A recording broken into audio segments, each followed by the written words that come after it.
श्री कृष्ण कहते हैं, सुख तुम्हें बाहर की दुनिया में उलझा देता है, लेकिन दुख तुम्हें भीतर की यात्रा पर ले जाता है। ये वाक्य केवल एक विचार नहीं है, ये पूरे जीवन का सार है। इंसान का मन स्वभाव से बाहर की ओर दौड़ता है। जो दिखाई देता है वही सत्य लगता है। धन, पद, सम्मान, रिश्ते, सुविधाएं, यही संसार है, यही जीवन है, ऐसा इंसान मान बैठता है। लेकिन दुख आते ही ये भ्रम टूटने लगता है। दुख इंसान को पहली बार ये सोचने पर मजबूर करता है कि क्या सच में यही सब कुछ है? क्या जीवन का उद्देश्य केवल कमाना, बचाना और भोगना ही है? क्या मैं इतना ही हूं जितना मैं अपने आप को समझता हूं? यहीं से भीतर की यात्रा शुरू होती है। भगवद गीता के 7वें अध्याय में श्री कृष्ण अर्जुन से कहते हैं, चतुर्विधा भजन्ते माम जनाः सुकृतिनो अर्जुना आर्तो जिज्ञासुरर्थार्थी ज्ञानी च भरतर्षभ। हे अर्जुन, 4 प्रकार के लोग मेरी शरण में आते हैं।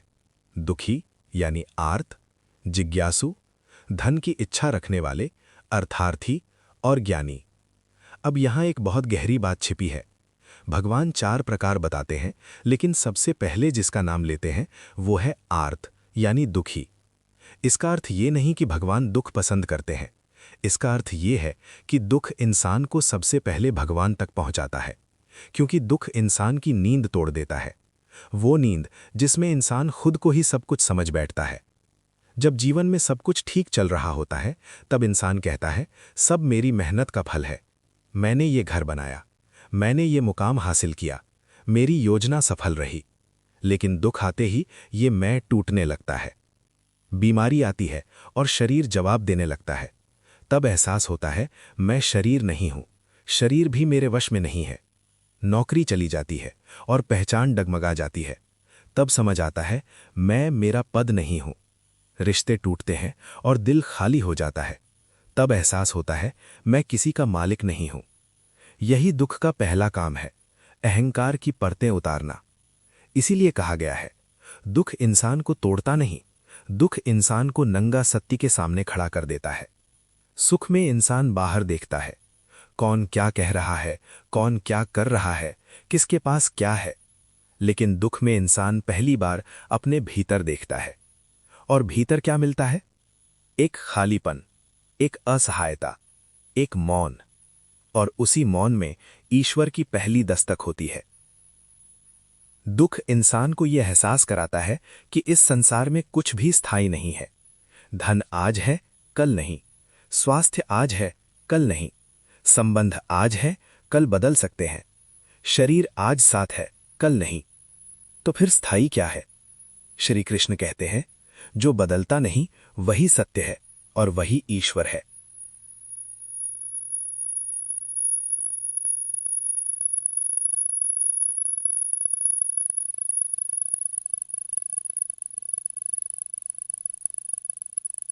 श्री कृष्ण की गहरी नींद का रहस्य, आलसी व्यक्ति कभी भी सफल नहीं हो सकता। जिसे अपने जीवन में ऐशो आराम प्यारा है, उसे मेहनत करना अच्छा नहीं लगता, भला वो व्यक्ति कैसे सफल हो सकता है? इसलिए अगर आपको कोई काम करना चाहते हैं तो अभी से आलस्य त्याग दीजिए। अपने काम को कभी काल पर नहीं टालना चाहिए, क्योंकि वो व्यक्ति समय की महत्वपूर्णता ना समझकर उसे व्यर्थ में ही गंवाता है। अंत में उसके पास कुछ करने के लिए समय नहीं बचता। किसी भी व्यक्ति के अपने जीवन में सफल न बनने के सबसे मुख्य कारण होते हैं खुद पर भरोसा ना होना। जीवन में वही व्यक्ति सफल होता है जिसे खुद पर भरोसा हो। जिस व्यक्ति को खुद पर भरोसा नहीं है, वो कभी भी सफल नहीं हो सकता।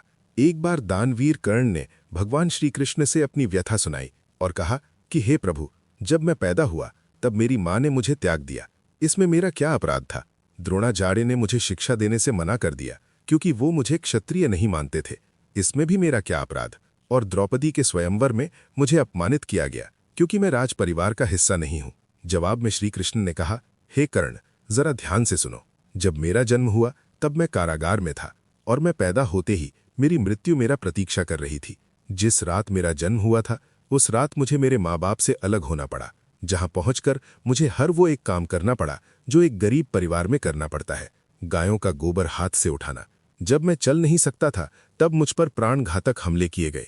मुझे मारने की बार बार कोशिश की गई। न मेरे पास बचपन में शिक्षा थी, न ही महल था, न कोई गुरुकुल था, न कोई विशाल सेना थी। लेकिन तब भी मेरे मामा मुझे उनका सबसे बड़ा शत्रु मानते थे। मेरा भी जीवन कई चुनौतियों से गुजरा है। ये बात इतना महत्वपूर्ण नहीं है कि जीवन में कितनी बार अपमानित होना पड़ रहा है, पर यह महत्वपूर्ण है कि आप उस अपमान का जवाब कैसे दे रहे हैं। आपके पास ज्ञान है जिसका आप इस्तेमाल कर पा रहे हैं, और इन सब चुनौतियों को पार करके कैसे आगे बढ़ते हैं, ये बात सबसे अधिक महत्वपूर्ण है। जब कुछ किताबों से ही सीखने को नहीं मिलता, कुछ मतलबी लोगों से भी बहुत कुछ सीखने को मिलता है। गलती उसी से होती है जो मेहनत से काम करता है। निकम्मों की जिंदगी में तो दूसरों की बुराई खोजने में खज्जहाँ से जमीन साफ दिखाई देती है। सिर्फ वो लोग आपकी परवाह करते हैं जो आपको तब भी सुन सकते हैं जब आप चुप होते हैं। चिंता उतनी करिए जितने में काम हो जाए, उतना नहीं कि जिंदगी तमाम हो जाए। आप अपने शब्दों को चाहे जितनी भी समझदारी से बोलिए, लेकिन सुनने वाला अपनी योग्यता और अपने मन के विचारों के अनुसार उसका मतलब निकालता है। यकीन करो, जो तुम्हें भूल चुका है वो भी याद करेगा, बस उसके मतलब के दिन आने दो। कहानी जिंदगी की यही है कि इसमें मनचाहा किरदार नहीं मिलता। जिंदगी तो अपने दम पर ही जी जाती है। दूसरों के कंधों पर तो सिर्फ जनाजे उठाए जाते हैं। आपकी मुस्कान आपके चेहरे पर भगवान के हस्ताक्षर है। उसे अपने आंसुओं से धुलने या क्रोध से मिटने ना दे। कोई भी व्यक्ति हमारा मित्र या शत्रु बनकर संसार में नहीं आता। हमारा व्यवहार और शब्द ही लोगों को मित्र और शत्रु बनाता है। जो व्यक्ति हर वक्त दुख का रोना रोता है, उसके द्वार पर खड़ा सुख बाहर से ही लौट जाता है। जिसके पास उम्मीद और आस है, वो जिंदगी के हर इम्तिहान में पास है। हर कोई अपना नहीं होता, और यही सच है। कितने अजीब हैं ये जमाने के लोग, खिलौना छोड़कर जज्बातों से खेलते हैं। महान दिमाग विचारों की चर्चा करता है, औसत दिमाग घटनाओं की चर्चा करता है, और छोटा दिमाग लोगों की चर्चा करते हैं। अहंकार न पालिए, वक्त के समंदर में कई सिकंदर डूब गए। इन 5 जगहों पर हमेशा चुप रहिए। पहला जगह, आपके शब्दों की कोई कीमत नहीं। दूसरा जगह, बोलने के बाद आपको पछतावा न करना पड़े। तीसरा, अगर आपके बोलने से किसी का दिल दुखता है। चौथा, अगर आप गुस्से में हो, क्योंकि गुस्से में इंसान बिना सोचे समझे कुछ भी बोल देता है। और पांचवा, जहां आपकी समझदारी से कोई सुनने वाला ना हो। किसी का कष्ट देखकर अगर तुम्हें भी कष्ट होता है तो समझ लेना तुम्हारी आत्मा में परमात्मा विराजमान है। सिर्फ सुकून ढूंढिए, जरूरतें कभी पूरी नहीं होती। जिंदगी में सारा झगड़ा ख्वाहिशों का है। न तो किसी को गम चाहिए और न ही किसी को कम चाहिए। जिसके इरादे हमेशा साफ होते हैं, कई बार लोग उसके ही खिलाफ होते हैं। जो तुमसे तंग आ जाए उसे छोड़ दो, क्योंकि बोझ बन जाने से याद बनना बेहतर है। झूठ की खरीदारी ज्यादा दिन तक नहीं टिकती। सच एक ही सही अंत तक साथ देता है। किसी इंसान के आज को देखकर उसके भविष्य का मजाक मत उड़ाओ, क्योंकि समय में इतनी शक्ति है कि वो कोयले को भी धीरे धीरे हीरे में बदल देता है। समय जब फैसला करता है तो गवाहों की जरूरत नहीं होती। इंसान का काम तमाम करने वाला शब्द है कल करूंगा। न तो अधिक बोलना अच्छा है, न ही जरूरत से ज्यादा चुप रहना। जैसे बहुत अधिक वर्षा होना भी अच्छा नहीं है, वैसे बहुत अधिक धूप भी अच्छी नहीं होती। विचार कीजिए, जब हमारा जन्म हमारी मर्जी से नहीं होता तो मरण भी हमारी मर्जी से नहीं होता। तो इस जन्म मरण के बीच में होने वाली सारी व्यवस्था हमारी मर्जी से कैसे हो सकती है?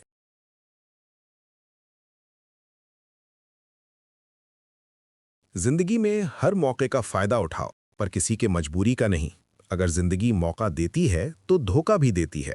आज के जमाने में सुखी होना हो तो स्वार्थी बनना पड़ेगा। ये हम नहीं, इस युग की सत्य हकीकत है। जो हमारे जज्बातों की कद्र नहीं कर सकते, उनके पीछे पागल होना प्यार नहीं, बेवकूफ़ी है। हवाएं अगर मौसम का रुख बदल सकती है, तो दुआएं भी मुसीबत का पल जरूर बदल सकता है।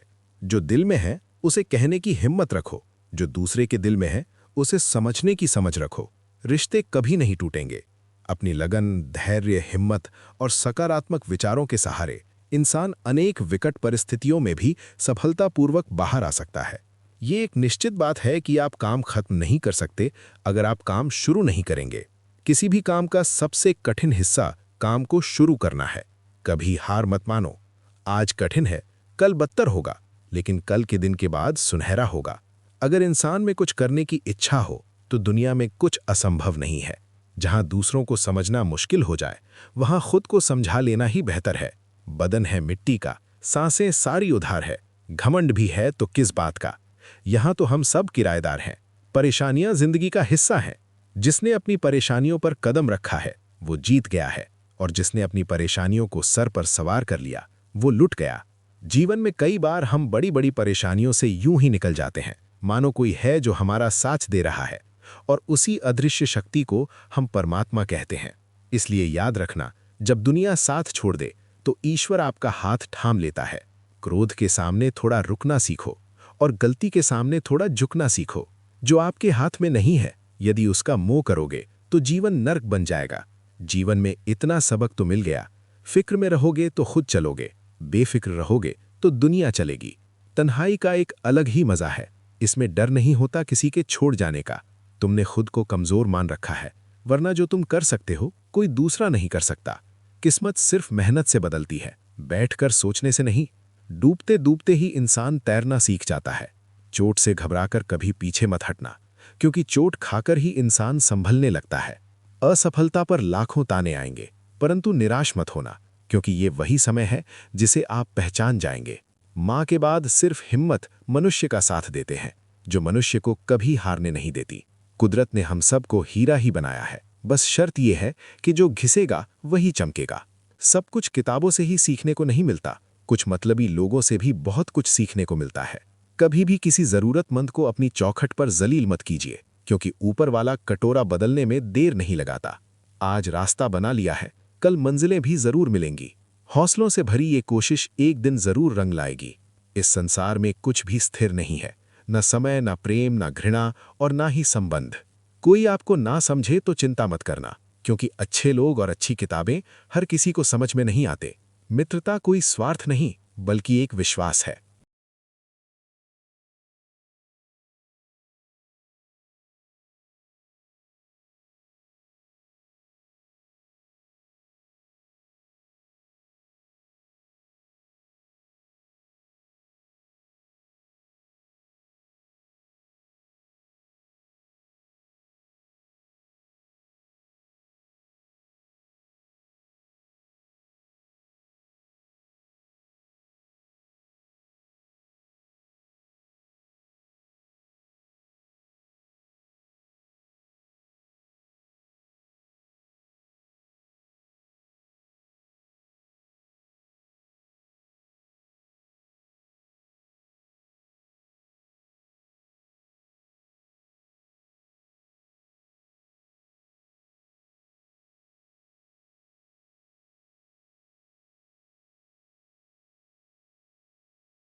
राम नाम का प्रभाव केवल आध्यात्मिक या धार्मिक स्तर तक सीमित नहीं है, बल्कि ये मनुष्य के मन, शरीर, प्राण और पूरे जीवन पर गहरा प्रभाव डालता है। भारतीय संत परंपरा और आधुनिक मनोविज्ञान दोनों इस बात को स्वीकार करते हैं कि मनुष्य का जीवन उसके विचारों की दिशा से निर्मित होता है। मन जैसा सोचता है, वैसा ही धीरे धीरे उसका स्वभाव बन जाता है, और वही स्वभाव उसके कर्मों और जीवन की परिस्थितियों को प्रभावित करता है। आधुनिक मनोविज्ञान ये बताता है कि मनुष्य का मस्तिष्क बार बार दोहराए जाने वाले विचारों से अपनी संरचना बदलता है। इसे न्यूरोप्लास्टिसिटी कहा जाता है। जब व्यक्ति बार बार चिंता, भय, क्रोध और नकारात्मक विचारों को दोहराता है, तो उसका मन उन्हीं भावनाओं का आदी हो जाता है। धीरे धीरे ये मानसिक अवस्था उसके पूरे व्यक्तित्व को प्रभावित करने लगती है। व्यक्ति छोटी छोटी बातों में परेशान होने लगता है, उसका धैर्य कम होने लगता है और जीवन के प्रति उसका दृष्टिकोण नकारात्मक हो जाता है। इसके विपरीत जब व्यक्ति राम नाम का स्मरण करता है, तो वो अपने मन को एक सकारात्मक और पवित्र ध्वनि से जोड़ता है। ये ध्वनि केवल शब्द नहीं होती, बल्कि ये मन को स्थिर करने वाली शक्ति होती है। जब व्यक्ति श्रद्धा और भाव से राम नाम का जप करता है, तो धीरे धीरे उसके मन में शांति का अनुभव होने लगता है। ये शांति अचानक नहीं आती, बल्कि धीरे धीरे विकसित होती है। राम नाम जप का एक महत्वपूर्ण प्रभाव यह है कि ये मन की अनावश्यक विचारों की गति को धीमा कर देता है। सामान्यतः मनुष्य का मन लगातार विचारों से भरा रहता है। ये विचार कभी भविष्य की चिंता से जुड़े होते हैं, तो कभी अतीत की स्मृतियों से। इस कारण मनुष्य वर्तमान क्षण का अनुभव नहीं कर पाता। नाम जप मन को वर्तमान में लाने का कार्य करता है। जब व्यक्ति राम नाम का जप करता है, तो उसका ध्यान धीरे धीरे एक ध्वनि पर केंद्रित होने लगता है। ये एकाग्रता मन को स्थिर करने की प्रक्रिया प्रारंभ करती है। जब मन स्थिर होने लगता है तो व्यक्ति अपने भीतर की भावनाओं और विचारों को अधिक स्पष्ट रूप से समझने लगता है। योग के दृष्टिकोण से देखें तो नाम जप का प्रभाव और भी गहरा होता है। योग दर्शन के अनुसार मनुष्य का शरीर केवल भौतिक संरचना नहीं है, बल्कि ये प्राण ऊर्जा का केंद्र भी है। प्राण वो सूक्ष्म ऊर्जा है जो शरीर और मन दोनों को संचालित करती है। जब प्राण की गति असंतुलित हो जाती है तो व्यक्ति मानसिक और शारीरिक अशांति का अनुभव करने लगता है। राम नाम जप प्राण की गति को संतुलित करने का कार्य करता है। जब साधक श्वास के साथ नाम का जप करता है तो धीरे धीरे उसकी श्वास की गति संतुलित होने लगती है। श्वास और नाम का ये संयोजन साधना को अत्यंत प्रभावशाली बना देता है। योग परंपरा में ये बताया गया है कि जब श्वास शांत और संतुलित होती है तो मन भी शांत होने लगता है। इसी कारण कई संतों ने राम नाम जप को श्वास के साथ जोड़ने की सलाह दी है। जब साधक श्वास लेते समय रा और श्वास छोड़ते समय म का स्मरण करता है तो ये प्रक्रिया शरीर, मन और प्राण तीनों को संतुलित करने लगती है। राम नाम जप का प्रभाव शरीर के सूक्ष्म ऊर्जा केंद्रों पर भी पड़ता है। योग शास्त्र में इन केंद्रों को चक्र कहा गया है। जब साधक भावपूर्वक नाम का जप करता है तो ये ध्वनि नाभि, हृदय और मस्तिष्क तक सूक्ष्म कंपन उत्पन्न करती है। ये कंपन धीरे धीरे साधक को ध्यान की अवस्था की ओर ले जाता है। संतों ने कहा है कि नाम स्वयं ध्यान है। इसका अर्थ ये है कि यदि साधक निरंतर नाम का स्मरण करता है तो उसे अलग से ध्यान करने की आवश्यकता नहीं रहती। नाम जप धीरे धीरे साधक के भीतर ध्यान की अवस्था उत्पन्न कर देता है। राम नाम जप का प्रभाव केवल ध्यान या योग तक सीमित नहीं है, बल्कि ये मनुष्य के व्यवहार और कर्मों पर भी गहरा प्रभाव डालता है। जब मन शांत और संतुलित होता है तो व्यक्ति अपने कार्यों को अधिक सजगता और कुशलता से करने लगता है। वो जल्दबाजी और तनाव से मुक्त होकर कार्य करने लगता है। बहुत से लोग ये मानते हैं कि नाम जप करने से व्यक्ति संसार से दूर हो जाता है और कर्मों में रुचि कम हो जाती है, लेकिन ये एक भ्रम है। वास्तव में नाम जप व्यक्ति को कर्म से दूर नहीं करता, बल्कि उसे कर्म में अधिक कुशल और संतुलित बनाता है। जब मन स्थिर होता है तो व्यक्ति अपने कार्यों को अधिक स्पष्टता से समझ पाता है।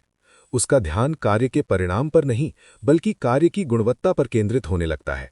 ये अवस्था कर्म योग की अवस्था मानी जाती है। भगवद गीता में भी कर्म योग का यही संदेश दिया गया है कि मनुष्य को फल की चिंता छोड़कर अपने कर्म को पूर्ण समर्पण के साथ करना चाहिए। राम नाम जप साधक को धीरे धीरे इसी अवस्था तक ले जाता है। जब साधक नाम का स्मरण करते हुए कर्म करता है तो उसका अहंकार कम होने लगता है। वो अपने कार्यों को ईश्वर को समर्पित भावना से करने लगता है। राम नाम जप का प्रभाव व्यक्ति के संबंधों पर भी पड़ता है। जब मन शांत होता है तो व्यक्ति के व्यवहार में धैर्य और सहनशीलता आने लगती है। वो दूसरों की गलतियों को समझने और क्षमा करने की क्षमता विकसित करता है। उसके शब्दों में मधुरता और संवाद में संतुलन दिखाई देने लगता है। परिवार और समाज में संतुलित संबंध बनाए रखना आज के समय में सबसे बड़ी चुनौती बन गया है। राम नाम जप व्यक्ति को भीतर से इतना मजबूत बनाता है कि वो बाहरी परिस्थितियों का सामना शांत और विवेकपूर्ण तरीके से कर सकता है। राम नाम जप का एक गहरा प्रभाव ये भी है कि ये व्यक्ति को भय से मुक्त करने में सहायता करता है। भय मनुष्य के जीवन की सबसे बड़ी बाधाओं में से एक है। ये भय कभी असफलता का होता है, कभी भविष्य का और कभी मृत्यु का। जब व्यक्ति नाम का स्मरण करता है तो धीरे धीरे उसके भीतर एक विश्वास विकसित होने लगता है कि वो अकेला नहीं है। संतों ने अपने जीवन में अनेक संकटों और कठिन परिस्थितियों का सामना किया, लेकिन उन्होंने हर परिस्थिति में नाम को अपना सहारा बनाया। उन्होंने अनुभव किया कि जब मन किसी पवित्र भाव में स्थिर हो जाता है तो भय स्वतः कम होने लगता है। राम नाम जप का प्रभाव धीरे धीरे साधक के पूरे जीवन को बदल देता है। ये परिवर्तन केवल बाहरी उपलब्धियों में नहीं, बल्कि भीतर की शांति और संतोष में दिखाई देता है। जब व्यक्ति नाम साधना में आगे बढ़ता है तो उसे ये अनुभव होने लगता है कि जीवन केवल बाहरी सफलता प्राप्त करने का साधन नहीं है, बल्कि ये आत्मिक विकास की यात्रा भी है। नाम जप की प्रक्रिया साधक को धीरे धीरे भीतर की ओर ले जाती है। वो अपने वास्तविक स्वरूप को समझने की दिशा में बढ़ने लगता है। यही आध्यात्मिक साधना का अंतिम उद्देश्य माना गया है। लोग मतलब के लिए हर रिश्ता जोड़ते हैं, अपना काम बनाकर सच्चे लोगों का दिल तोड़ते हैं। वो समझते हैं उनसे ज्यादा चालाक कोई नहीं, पर हकीकत में वो खुद अपनी किस्मत फोड़ते हैं। अगर उन्हें जाना है तो जाने दो, क्यों पकड़कर रखना है। रिश्तों में प्यार अच्छा लगता है, भीख मांगना नहीं। पत्नी को उड़ने के लिए पंखों की नहीं, बल्कि अपने पति के साथ और अपनेपन की जरूरत होती है। एक समय की बात है, एक निर्धन व्यक्ति राजा के महल में माली का काम करता था। उसने राजमहल के बाग में कई प्रकार के फलों के पेड़ लगाए थे। जो फल पक जाते हैं वो तोड़कर राजा के सामने प्रस्तुत कर देता। कई बार खुश होकर राजा उसे इनाम भी दे। कुछ देर सोचने के बाद उसने अंगूर तोड़ लिए और टोकरी में भरकर राजा के पास पहुंचा। उन दिनों राजा कुछ चिंतित था। उसे गुप्तचर द्वारा सूचना मिली थी कि पड़ोसी राज्य का राजा उस पर आक्रमण की तैयारी में है। वो बस इस बारे में राजा मंथन करते करते टोकरी से अंगूर उठाकर खाने लगा। वो आधा अंगूर खाता और आधा फेंक देता, जो माली के ऊपर गिराता। जैसे ही अंगूर माली को लगता, वो कहता, भगवान तू बड़ा दयालु है। सोच विचार में डूबे राजा का ध्यान इस ओर, भगवान तू बड़ा दयालु है। इस बार राजा का ध्यान माली की ओर चला गया। उसने आश्चर्य से उसे देखा और पूछा, माली, मैं तुम पर जूठे फल फेंक रहा हूं और तुम कह रहे हो भगवान तू बड़ा दयालु है। इसमें भगवान की कैसी दया? माली ने उत्तर दिया, महाराज, आज बाग में 3 तरह के फल थे, आम, अंगूर और नारियल। मैं सोच रहा था कि आपके लिए कौन सा फल लाऊं। भगवान की दया से मेरी बुद्धि में आया कि मैं आपके लिए अंगूर ले जाऊं, और मैं अंगूर ले आया। यदि मैं आम या नारियल ले आता तो सोचिए मेरा हाल क्या होता। इसलिए मैं कह रहा हूं कि भगवान बड़ा दयालु है। राजा माली का उत्तर सोचने लगा कि मैं व्यर्थ में चिंतित था। भगवान की दया मिल गई। उसने भगवान को धन्यवाद दिया और राजा की रक्षा की तैयारी में जुट गया। जब युद्ध हुआ तो उसमें उसकी विजय हुई और उसने अपना राज्य बचा लिया।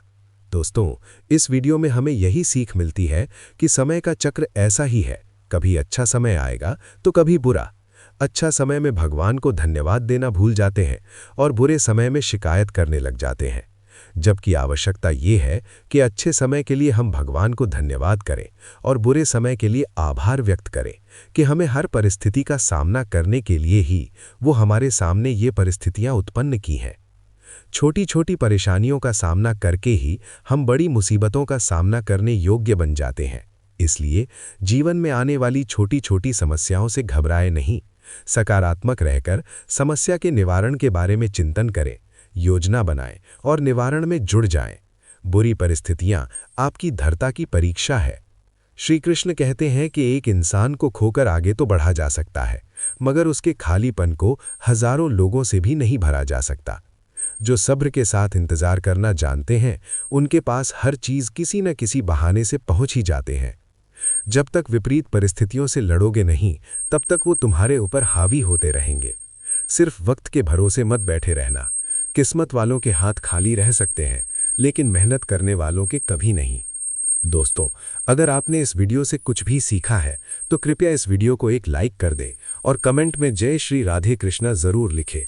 अगर आप इस चैनल पर नए हैं और आप ऐसी ही वीडियो और देखना चाहते हैं तो कृपया चैनल को सब्सक्राइब करें और नोटिफिकेशन बेल आइकन को ऑल पर सेट कर लें, ताकि हमारे सभी नए वीडियो के नोटिफिकेशन सबसे पहले आपके पास आ जाए। आपका सपोर्ट भी हमारे लिए बेहद ही महत्वपूर्ण है। भगवान श्री कृष्ण की कृपा आपके साथ सदैव बनी रहे। धन्यवाद। जय श्री कृष्ण।